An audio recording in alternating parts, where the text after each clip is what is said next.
여호와를 경외하는 것이 생명의 셈이니 사망의 그물에서 벗어나게 한다. 오늘의 이 본문 말씀은 짧은 한 구절의 경고와 같은 말씀이지만 우리 성도들의 실제적인 신앙생활에 있어서 중요한 비책이 되어주는 말씀입니다. 우리는 이 한 구절 안에서 다양한 적용들을 이끌어낼 수 있습니다. 그러나 특별히 저는 이 구절을 성도들의 영적 전투의 측면에서 살펴보고자 합니다. 오늘 말씀을 살펴보면 두 가지 눈에 띄는 표현이 나옵니다. 바로 생명의 샘과 사망의 그물입니다. 여기에는 두 가지 대비되는 개념이 나타나고 있습니다. 생명과 사망. 이것은 성경에서 아주 중요한 개념입니다. 성경에서 생명과 사망에 대해서 말할 때는 궁극적으로 최종적인 구원과 최종적인 멸망을 의미합니다. 생명은 우리가 은혜로 예수님을 믿게 되어 구원을 받고 죽은 영혼이 살림을 받아 마침내 천국에서 영원한 생명을 누리는 것을 말합니다. 반면에 사망은 예수님을 믿지 않은 채로 하나님으로부터 떨어져 영원한 죽음인 지옥에서의 둘째 사망을 받는 것을 말합니다. 이 생명과 사망에 대한 1차적인 개념은 우리의 영혼을 가르는 문제인 만큼 가장 중요한 의미를 가지고 있습니다. 그러나 또한 이 생명과 사망에 대한 2차적인 의미로 성경은 종종 하나님과의 관계에 대해 표현할 때도 이 생명과 사망이라는 표현을 사용하고는 합니다.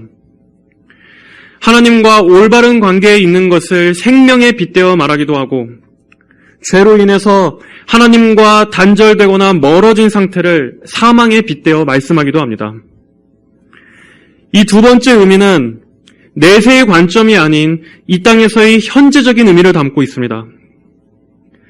예수님 안에 있는 삶을 생명을 누리는 상태로 예수님 밖에 있는 삶을 사망에 거하는 상태로 말씀하는 것입니다. 이렇게 성경은 생명과 사망, 살아있는 상태와 죽어있는 상태, 이렇게 두 가지 대비되는 개념을 통해서 우리가 하나님의 진리를 더욱더 쉽고 명확하게 이해할 수 있도록 가르쳐주고 있습니다. 오늘은 이 두 번째 의미로서의 이 하나님과의 관계에 대한 관점에서 본문 말씀을 접근해 보고자 합니다. 우리 다 같이 오늘 본문 잠언 14장 27절의 말씀을 한 번 더 같이 읽어보겠습니다. 시작. 여호와를 경외하는 것이 생명의 셈이니 사망의 그물에서 벗어나게 한다. 우리는 오늘의 말씀에서 한 가지 가르침을 발견할 수 있습니다. 죄에 빠진 영혼은 그물에 걸린 짐승과 같은 처지가 된다는 것입니다. 여기서 그물이라는 단어가 사용된 것을 보십시오. 그물 또는 함정은 성경에서 주로 육체적인 위험과 영적인 위험들을 말할 때 사용되는 표현입니다.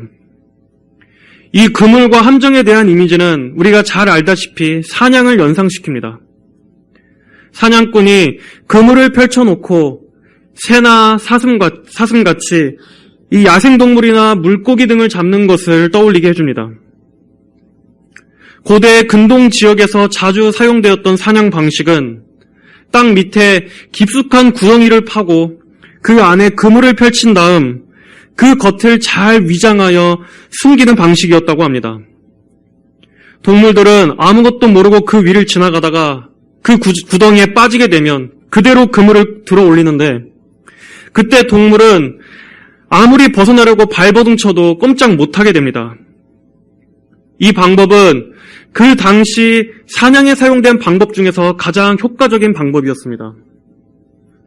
또한 고대 메소포타미아 왕들은 전쟁을 사냥이라고 생각했는데 큰 사냥용 그물을 던져서 적을 생포했다고 합니다.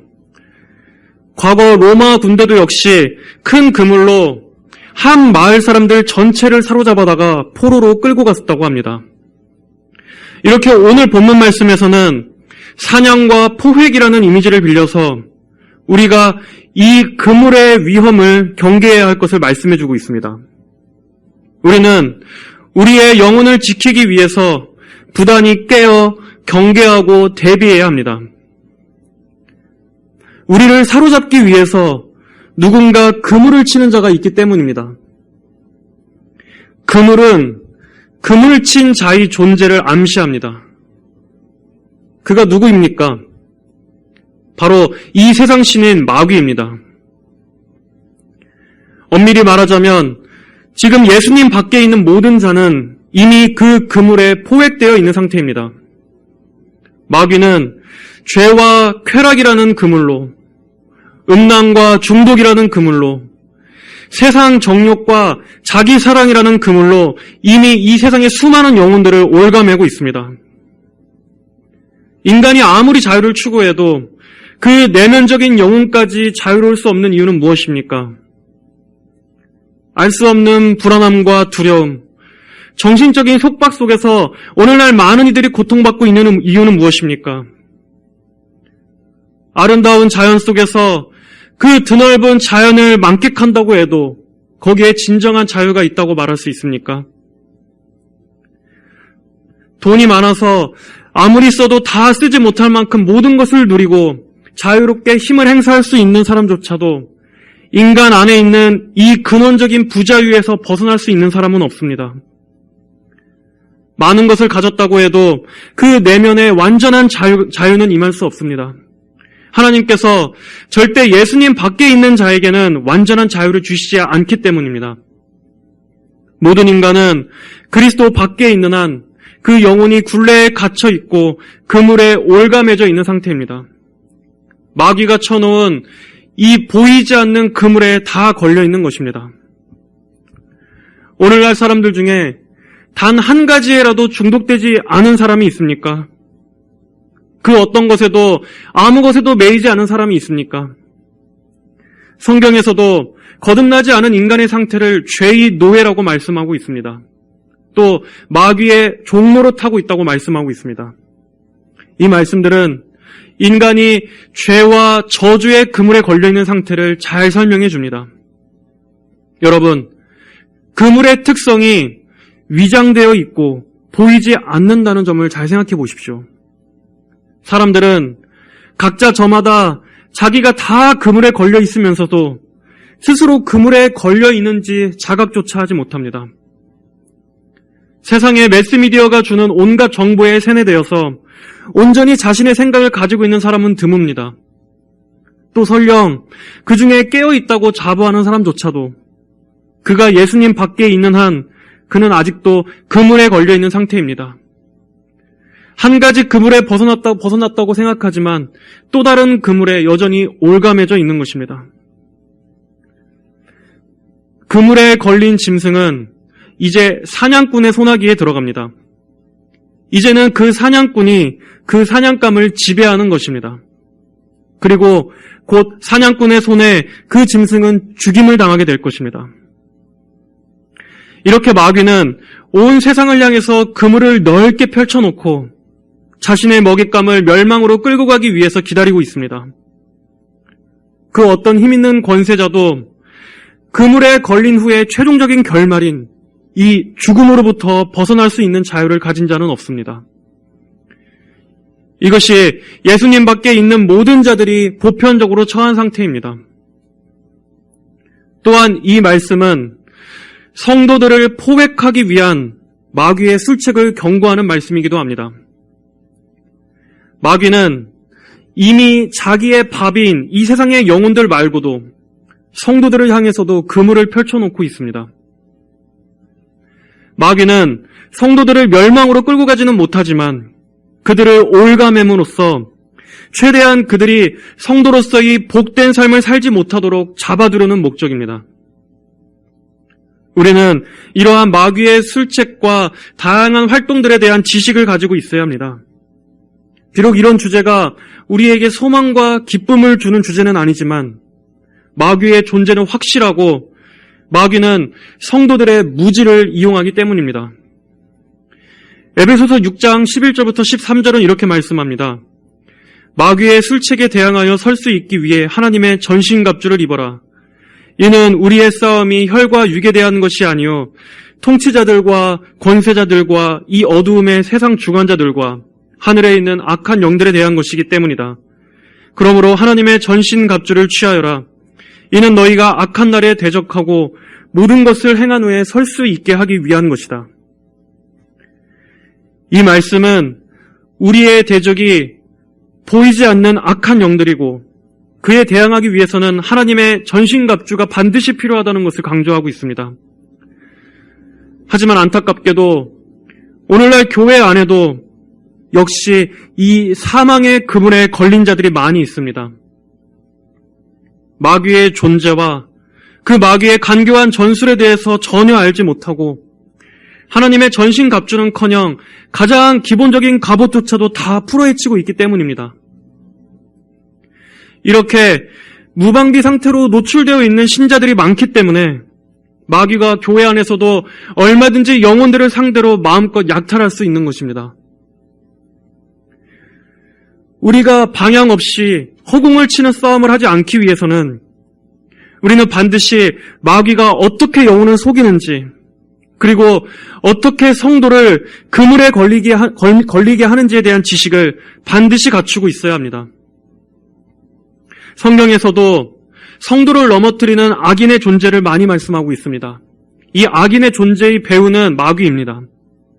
시편 140편 4절 5절에서는 여호와시여 악인의 손에서 나를 지키시며 내 발을 걸려 넘어지게 하려는 난폭한 자에게서 나를 보호하소서. 교만한 자가 나를 해하려고 덫과 그물을 치며 내 길목에 함정을 팠습니다. 또 시편 141편 9절 10절에는 그들이 나를 잡으려 쳐놓은 덫과 악을 행하는 자의 함정에서 나를 지키소서.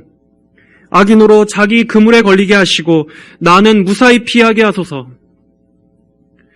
이렇게 항상 마귀는 성도들의 길에 덫과 함정을 파놓고 성도가 그 그물에 걸리기를 노리는 자로서 나옵니다.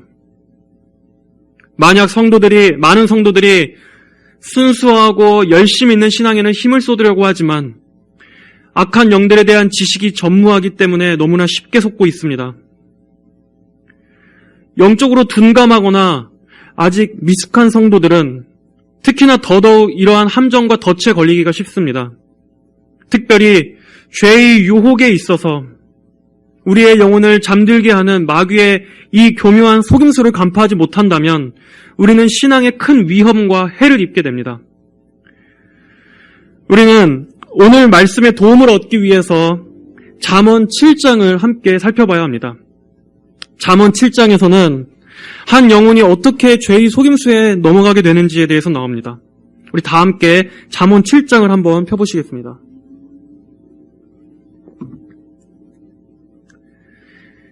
이 잠언 7장 6절 이하에서 이 잠언 기자는 한 지각 없는 젊은이가 음녀에게 미혹되는 상황을 말하고 있습니다. 내가 내 집 창가에 서서 창살 문으로 내다보다가 미련한 자들 중에서 젊은이들 가운데서 지각 없는 자를 보았다.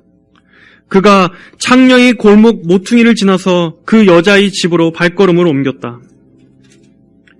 이렇게 영혼이 스스로 사망의 그물에 걸려 들어가는 것은 무지와 영적인 부주의함 때문입니다. 이 청년은 아무런 경계심 없이 분별 없이 유혹 속으로 발걸음을 내딛습니다. 이 작은 발걸음이 어떤 위험을 가져오는지 이 청년은 미리 생각했어야 했습니다. 하지만 여기서 그는 그 어떠한 고민도 하지 않습니다. 성도는 항상 모든 일에 주의하고 신중해야 합니다. 자신이 걷는 한 걸음 한 걸음이 자칫 죄로 들어서는 발걸음이 되지 않도록 항상 영적으로 깨어 생각하고 주의해야 합니다. 이 청년은 창녀의 골목을 지나 여자의 집으로 갔다고 말씀합니다. 이 청년을 이끈 것은 무엇이었습니까? 자신의 정욕이었습니다. 그는 그 발걸음을 이끄는 동기가 무엇이었는지를 냉철하게 생각해 봐야 했습니다. 자신을 지금 이끄는 것이 말씀에 의한 것인지 아니면 스스로의 정욕 안에서 나온 것인지를 생각해 봐야 했습니다. 그리고 만약 그것이 육체에서 나온 생각이었다면 그것은 하나님의 뜻이 아니라고 판단하고 그 생각을 대적하고 즉시 곧바로 다시 발걸음을 돌렸어야 했지만 그는 성령이 아닌 육체를 따라서 그대로 끌려가는 것을 볼 수 있습니다. 이미 그 정욕 때문에 영혼이 어두워져서 말씀의 빛이 그 심령에 작용하지 않기 때문입니다. 그토록 사랑했던 하나님의 말씀이 들리지 않고 자신을 집어삼킨 정욕의 말에 귀를 기울입니다. 9절에 황혼역, 날이 저물고 깊은 밤에 어둠이 깃들었을 때이다. 성경은 우리가 애초부터 어둠에 발을 들여놓지 말라고 말씀합니다. 죄에게 작은 문을 열어주는 것조차 안 됩니다. 우리는 한 발은 하나님의 보호에 걸치고 나머지 한 발은 은근히 은연중에 죄에 내딛어서는 안 됩니다. 그런 식으로 하나님의 보호를 시험해서는 안 됩니다. 그런 식으로 자신이 죄와 유혹에 맞서서 이길 수 있다고 자신해서는 안 됩니다. 날이 저물고 깊은 밤에 어둠이 깃들었다는 것은 그의 영혼이 명철을 잃어버린 상태라는 것을 보여줍니다. 성도가 하나님을 멀리하고 죄에 대한 경계를 느슨히 할 시에는 그 영혼이 명철과 지혜를 잃어버리고 죄로 인해서 혼탁해집니다.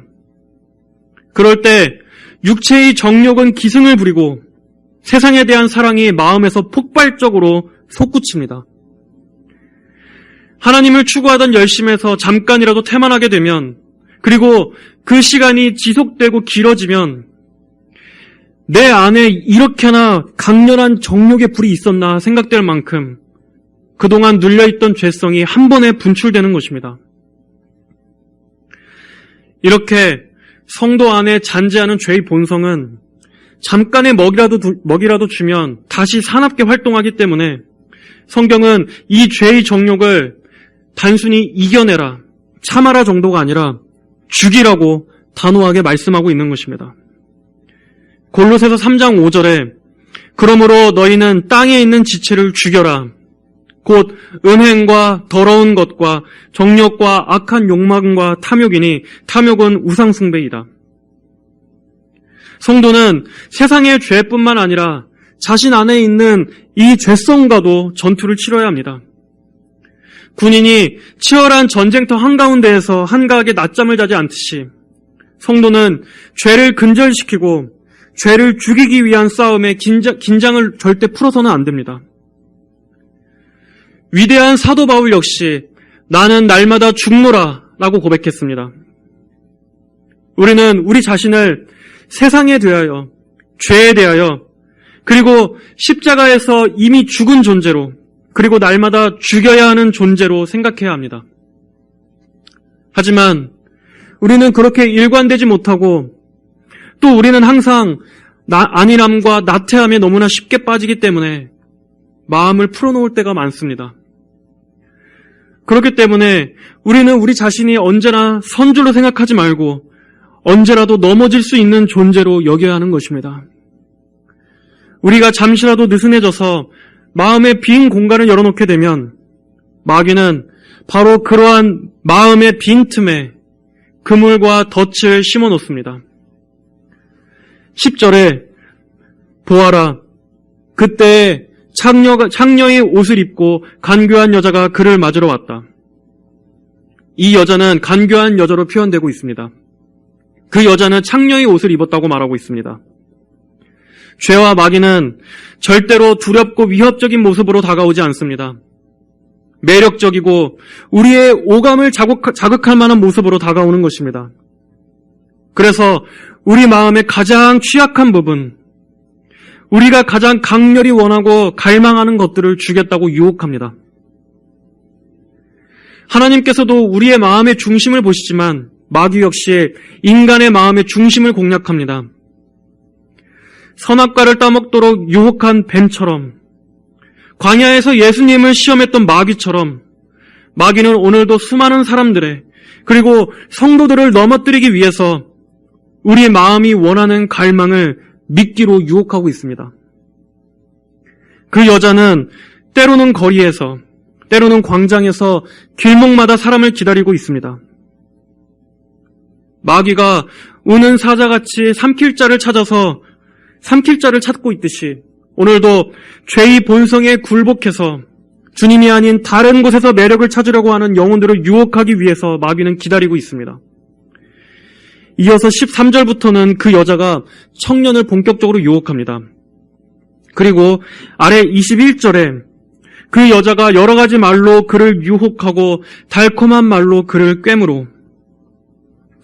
하와가 선악과를 따먹은 이유가 무엇이었습니까? 뱀의 말을 들었기 때문입니다. 우리는 죄가 설득하는, 죄가 우리에게 주는 달콤한 감언 이설에 속아서는 안 됩니다. 그 마귀의 설득을 계속 듣고 있어서는 안 됩니다. 단호하게 물리치고 그 상황에서 즉시 빠져나와야만 합니다. 마귀는 우리에게 이와 같은 방식으로 유혹합니다. 자, 18절에서는 뭐라고 말하고 있습니까? 자, 가서 우리 아침까지 사랑에 흠뻑 젖어 그 사랑에 취해봅시다. 듣기만 해도 얼마나 달콤합니까? 그러나 이것은 죽음으로 가는 길입니다. 사냥감이, 먹잇감이 미끼를 보고 한 걸음 한 걸음 내딛다가 드디어 그물 안으로 들어가는 것입니다. 경계심을 다 풀어버린 이 영혼을 누가 잡아줄 수 있겠습니까? 마귀는 이렇게 죄의 결과가 가져올 치명적인 비참함에 대해서는 철저히 가리고 거짓 사랑과 쾌락으로 아름답게 포장합니다. 그래서 잠언 5장 3절 4절에서도 이렇게 말씀하고 있습니다. 음녀의 입술은 꿀을 떨어뜨리고 그 여자의 입은 기름보다 매끄럽지만 결국에 그 여자는 쑥처럼 쓰고 두 날을 가진 칼처럼 날카롭다. 이런 지경에 빠진다면 이제 그 영혼은 돌이킬 수가 없습니다. 완전히 올무에 사로잡혀 버리게 되는 것입니다.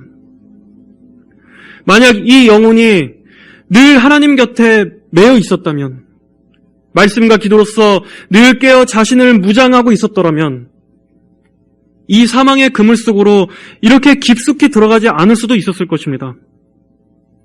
그의 마음에, 그의 삶이 늘 하나님을 두려워하고 또 마귀의 간교한 전술에 늘 대비하는 상태로 살아가고 있었다면 이러한 덫을 간파하게 됐을지도 모릅니다.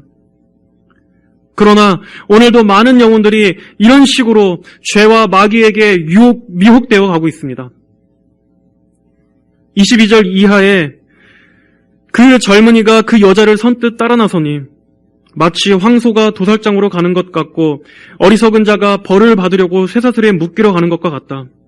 결국 화살이 그의 간을 꿰뚫을 것이니 자기 목숨을 잃는 줄도 모르고 급히 그물로 날아드는 새와 같다.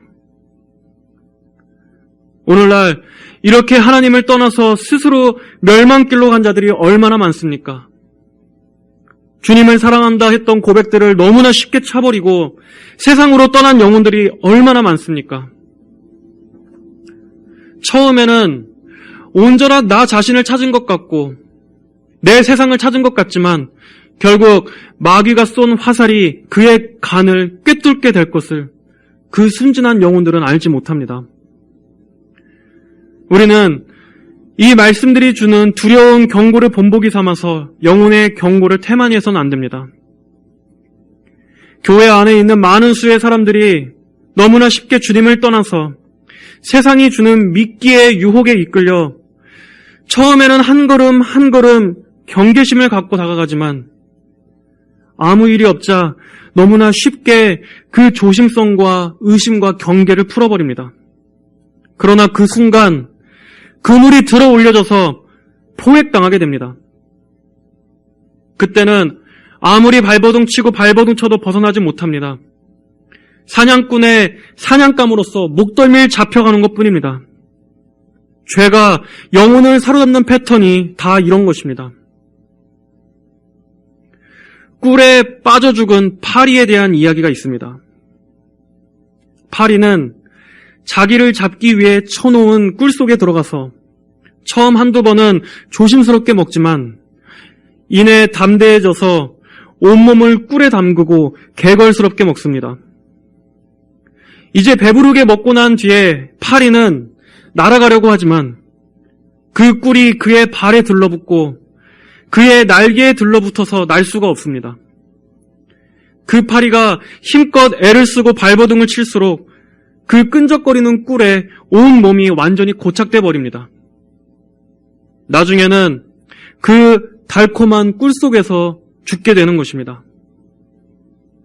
죄의 결과도 그렇습니다. 처음에는 달지만 나중에는 그것이 올무가 되어서 발을 묶어버립니다. 벗어나려고 해도 이제는 벗어날 수가 없습니다.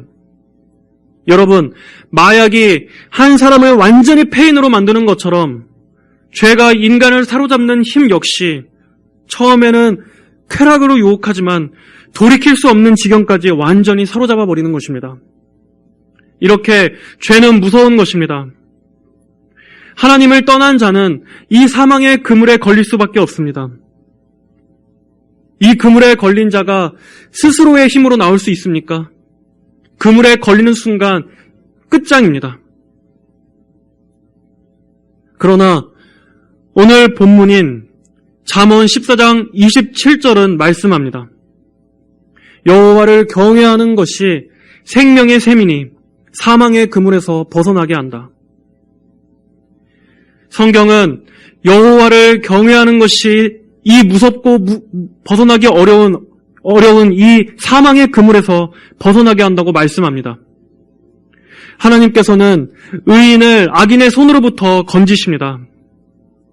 마귀로부터 구원하시는 것이 하나님께서 자신의 능력을 드러내시는 방식입니다. 사람의 힘과 능력으로는 안 되지만 하나님께는 이러한 일이 아무것도 아닙니다. 하나님께서는 매인 자를 풀어주시고 묶여 종되었던 자를 구출하실 수 있는 유일한 분이십니다. 죄의 그물에 사로잡혀 있는 자를 건지실 수 있는 분은 이 세상에 오직 하나님 한 분밖에 없습니다. 특히 시편은 하나님을 의지하는 자들에게 주어지는 구원의 말씀들로 가득 차 있습니다.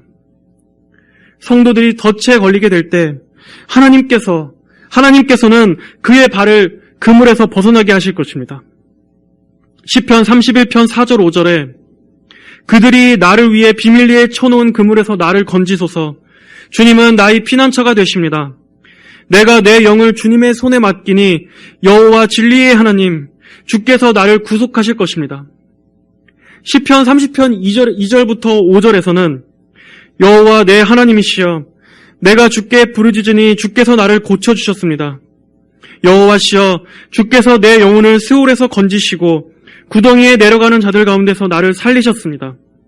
주님의 성도들아 여호와를 찬양하며 그분의 거룩하심을 기억하고 감사하여라. 주님의 노여움은 잠깐이요 주님의 은총은 평생이다. 저녁에는 눈물이 머물더라도 아침에는 기쁨이 올 것이다.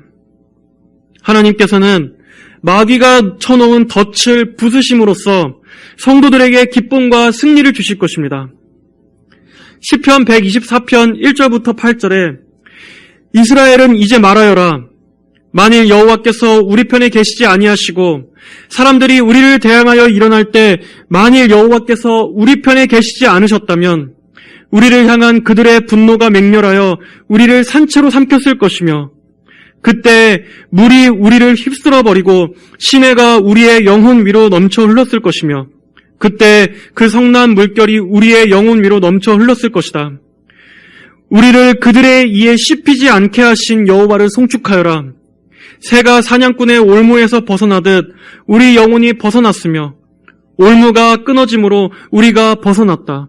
우리의 도움은 천지를 지으신 여호와의 이름에 있다. 마귀와 죄가 쳐놓은 그물이 아무리 단단하고 질기다고 할지라도 하나님께서는 한순간에 그 그물을 찢어버리시고 영혼을 건지실 수 있는 분이십니다.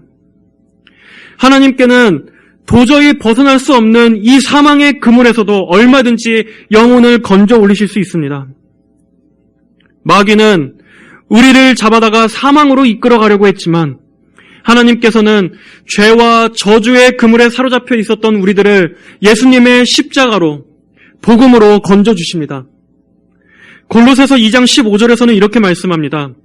그분께서 십자가로 통치들과 권세들을 무력화시켜 밝히 드러내어 수치를 당하게 하시고 승리하셨다. 하나님께서는 하나님께 도움을 부르짖는 영혼의 외침을 들으시고 그분의 강한 손으로 그물을 찢기 위해서 오시는 분이십니다. 지금 이 사망의 그물에 얽혀 있는 자라고 할지라도 그가 마음의 전심을 다해서 하나님의 도움을 간절히 부르짖는다면 하나님께서는 지금 당장 즉시라도 그 영혼을 건져주실 것입니다. 수많은 그물에 걸려있는 자들을 구원하시기 위해서 하나님께서는 독생자 예수 그리스도를 보내주셨습니다.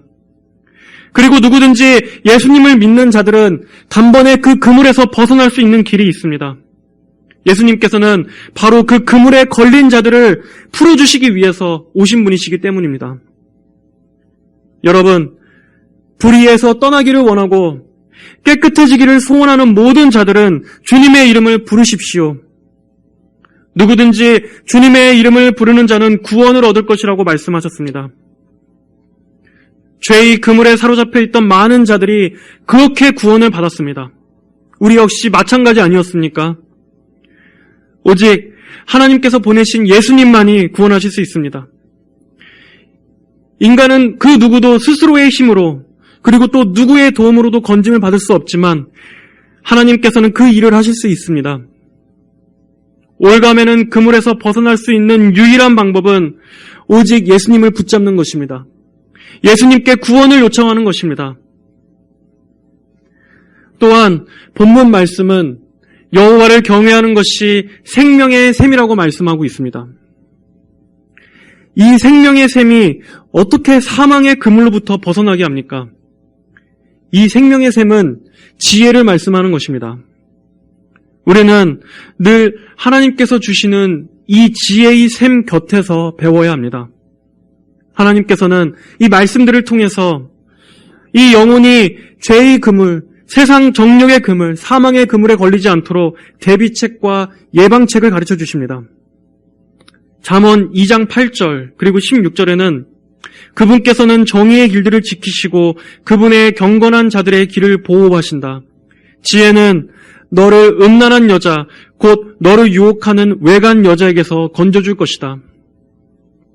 하나님의 지혜의 말씀은 경건한 자들의 발걸음을 지켜주시고 길에 놓여있는 수많은 덫과 함정들을 피할 수 있게 해주시며 이 마귀와 영적 미혹을 상징하는 이 음료로부터 지켜줄 수 있는 비책을 갖고 있는 말씀입니다. 또 잠언 3장 25절 26절에서는 너는 갑작스런 재난이나 사악한 자의 파멸이 올지라도 두려워하지 마라. 여호와께서 너희 의지가 되시고 내 발을 올무에서 지켜주시기 때문이다. 성도 여러분, 우리는 항상 이 생명의 샘, 지혜의 샘 곁에 머물러야 합니다. 어린 시절부터 이 지혜의 말씀으로부터 훈련받고 배워야 합니다. 그 마음에 하나님께서 주시는 이 말씀의 지혜가 가득한 채로 성장해야 합니다. 하나님의 말씀으로 여러분의 마음을 가득 채운다면 우리는 마귀의 술책에 대항할 수 있는 분별력을 얻게 될 것입니다. 하지만 이 의무를 태만히 할 경우에는 어떻게 되겠습니까? 사단의 그물, 죄의 그물, 중독의 그물, 유혹의 그물, 이 마귀가 펼쳐놓은 다양한 그물에 걸리지 않을 수가 없습니다. 그러므로 성도 여러분, 이 말씀에서 떠나지 마십시오. 말씀이 여러분의 마음과 여러분의 영혼에 가득 채워지기를 힘쓰십시오. 또한 이 샘에선 생명이 샘솟습니다. 그것도 마르지 않고 멈추지 않고 계속 샘솟는 샘물이 솟아나고 있는 샘입니다. 이 샘에서 나오는 물을 마시지 않고 다른 샘물을 찾기 위해서 떠나려 한다면 마귀가 쳐놓은 사망의 그물에 반드시 잡히게 될 것입니다. 하지만 이 샘물가에 머물면서 하나님께서 주시는 이 신선한 은혜의 샘물을 계속해서 공급받는다면 우리는 안전하고도 계속 공급되는 이 시원한 은혜를 마실 수 있습니다. 여러분, 이 샘물에서 나오는 샘만이 우리의 영혼에 힘을 줄 수 있습니다. 이 샘물만이 여러분들의 영혼을 살리는 생명수입니다. 예수님께서는 사마리아 여인과의 대화에서 내가 주는 물을 이미 마신 자는 이라고 말씀하시지 않고 내가 주는 물을 마시는 자라고 말씀하셨습니다. 이미 마신 자는이 아니라 지금 마시고 있는 자라는 말씀입니다. 우리는 단 한 모금 목을 축이고 이 샘을 떠나서는 안 됩니다. 습관적으로 계속해서 날마다 이 물가로 나와 이 샘물을 마셔야 합니다. 우리가 왜 이 세상의 영광에 사로잡힙니까? 예수님께서 주시는 이 샘가에서 그저 단 한 모금의 물에만 만족하고 금방 자리를 뜨기 때문에 여전히 이 세상에서 갈증을 느끼며 돌아다니는 것입니다. 하지만 예수님께서 주시는 이 영원한 생수를 여러분의 두 손 가득 받아서 계속해서 들이키십시오. 오직 이 샘에서만 마르지 않고 다함이 없는 기쁨이 나옵니다. 성도 여러분, 지금 여러분의 발걸음은 어디를 향해 가고 있습니까? 부디 이 생명의 샘을 떠나지 마십시오. 이 샘만을 즐거워하십시오. 그리고 이것은 죽고 사는 문제입니다. 모든 성도분들이 하나님께서 주시는 이 달콤하고 흡족한 샘물의 이 단맛을 느끼게 되시기를 바랍니다. 이 단맛을 주는 이 샘물로 여러분의 영혼을 채우시기를 바랍니다. 그렇다면 절대로 이 샘을 떠나서 세상이 주는 그 헛되고 마셔도 목마른 그러한 물로 달려가지 않게 될 것입니다. 내 눈길이 항상 여호와께 있으니 그분이 내 발을 그물에서 벗어나게 할 것이다. 내 눈길이 항상 여호와께 있으니 하나님을 경외하는 것은 생명의 샘입니다. 여러분의 눈길이 항상 이 절대적이고 유일한 이 샘에서 떠나지 않고 모든 선한 것의 근원이 되시고 은혜의 근원이신 하나님 안에 머무르게 되시기를 주의 이름으로 간절히 축복합니다. 다 함께 기도하겠습니다. 거룩하신 하나님 아버지 감사합니다. 아버지 우리에게 이 영원히 마르지 않는 기쁨의 샘물, 생명의 샘물을 허락하여 주심을 감사합니다. 아버지 성령님께서 이 샘물 안에서 솟아나는 이 생명수를 저희가 풍족히 마시고 들이킬 수 있게 하여 주셔서 아버지 하나님 이 물 외에는 다른 그 어떠한 것도 찾지 않게 하여 주시옵소서. 우리의 눈길이 항상 여호와께 머물게 하여 주시고 항상 주님의 그 영광과 아름다움에 사로잡히게 하여 주셔서 주님을 떠나 이 세상에 방황하고 헤매다가 사망의 그물에 걸려서 마귀의 덫에 포획당하는 그러한 위험한 일을 당하지 않도록 항상 저희의 길을 보전하여 주시옵소서. 오늘도 감사드립니다. 주님 홀로 영광 받아 주옵소서. 살아계신 우리 주 예수님의 이름으로 기도하였습니다. 아멘.